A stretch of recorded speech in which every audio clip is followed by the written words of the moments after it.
Hello dear student, कैसे हैं आप? So we are discussing about magnetic effect of current. अभी तक हमने इसके 4 मॉड्यूल डिस्कस किए, बट नाउ द मॉड्यूल 5। ठीक है, then what is the topic in this module? So topic is motion of a charge particle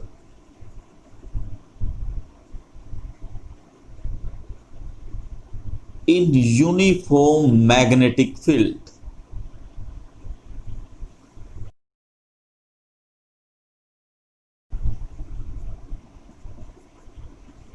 Right, so topic is a charged particle when it will come in uniform magnetic field, what will happen? First case, perpendicularly, means कोई charge particle entry करेगा perpendicular to the magnetic field. कोई भी charge particle magnetic field पे perpendicular entry करेगा तो क्या होगा? Suppose let us consider this is uniform magnetic field inward, and do you know what happen? This is inside, but a charge particle enters in magnetic field V with V velocity perpendicularly. You know, when a charge particle enters in uniform magnetic field, definitely magnetic field apply, or you can say exert a force on that charge particle. And how can we find out the direction of the force? You can say applying Fleming left hand rule. Force, magnetic field, current, father, mother, child, you know very well. So magnetic field inside, this is direction of velocity and this is force. Means जब ये यहां से आ थोड़ा सा तो force ऊपर, एकदम हम कोई आदमी सीधा जाता भागा हुआ हम खींचते हैं, एकदम नहीं आता, राइट? तो फिर इस पे परपेंडिकुलर हमेशा, फिर ऐसे, इस पे परपेंडिकुलर ऐसे ऐसे ऐसे ऐसे, मीन्स लगातार ये पाथ ऐसा बन जाएगा। So when a charge particle enters in perpendicularly enters in uniform magnetic field, definitely it move in a circular path, वो भी सर्कुलर पाथ में applying Fleming left hand rule. अब इसमें हम विभिन्न टाइप के, डिफरेंट टाइप के हम डेरिवेशन निकाल सकते हैं। मतलब हम कोई भी चीज, हमारे से कोई भी चीज पूछी जा सकती है, लाइक दिस। सिंपल सी बात है, आपको अच्छे तरीके से पता है, when a charge particle enters in uniform magnetic field apply force on that, and that is the magnitude of force is F is equal to QVB sin theta। तो theta 90 degree है, परपेंडिकुलरली एंट्री किया है, सो F is equal to QVB। this force was exerted by magnetic field on that charge particle, but charge particle पे उसने ये force लगा, charge particle ने circular path में मूव करना शुरू कर दिया, और मूव करने के लिए एक ही फोर्स होता है, that is centripetal force, you can say mv square by r। So qvb is equal to mv square by r, v is cancelled by v, so if you want to find out velocity, that is qbr by m. This is the formula of velocity. If you want to find out the path, you can say radius. How will you find out? R. Then R is equal to क्या होगा? mv by qb. How easy, right? If you want to find out time period, t is equal to 2 pi r by v. 2 pi r, you can से 2 पाई are को हम लिख सकते हैं mv bye qb, और नीचे v, and that is 2 pi m upon qb, and this is the derivation for time period, right? And also we can find out frequency 1 by t, this is new frequency, and frequency is qb by 2 pi m. So always remember, energy half mv square, you can say anything you can find out. So simply when a charged particle enters in magnetic field perpendicularly, you will apply Fleming left hand rule and definitely it will move in circular path। ठीक है, वो circular path में move करेगा।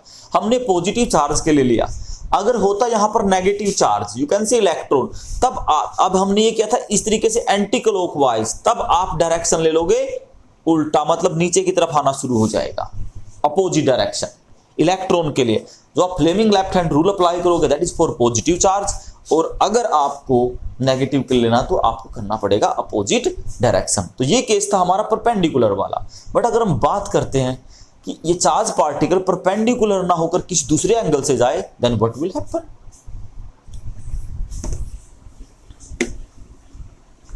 सो अब charge particle जाता है किसी angle से, this is the direction of magnetic field, you can say B. एक x है, एक z है, ये x एक्सिस, ये y and this is z, you can say। So magnetic field is moving this side, direction of, this is the direction of magnetic field।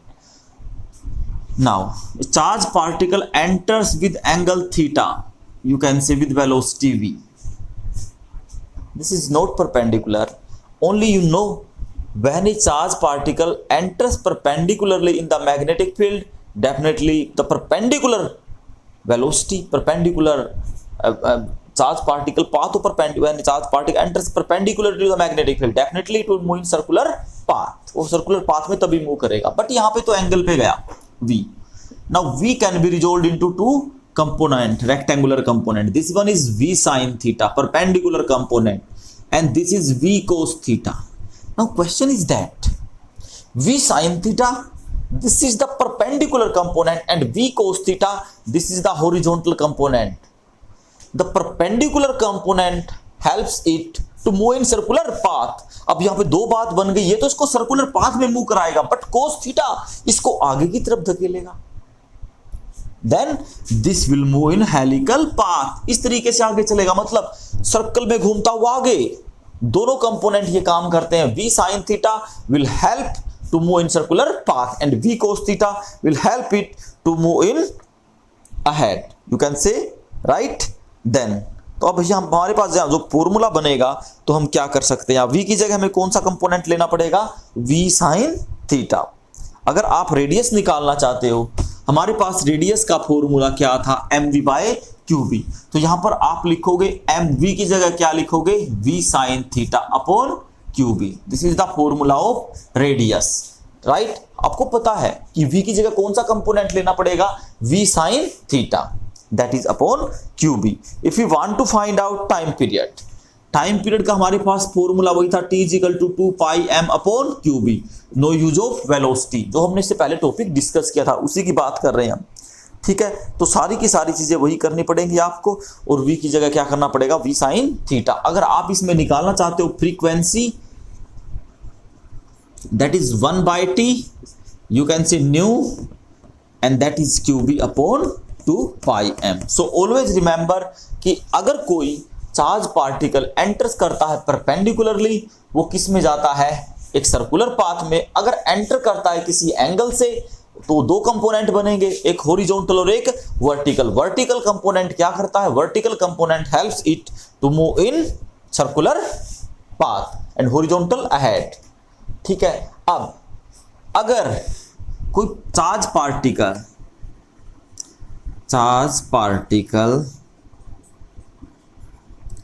enters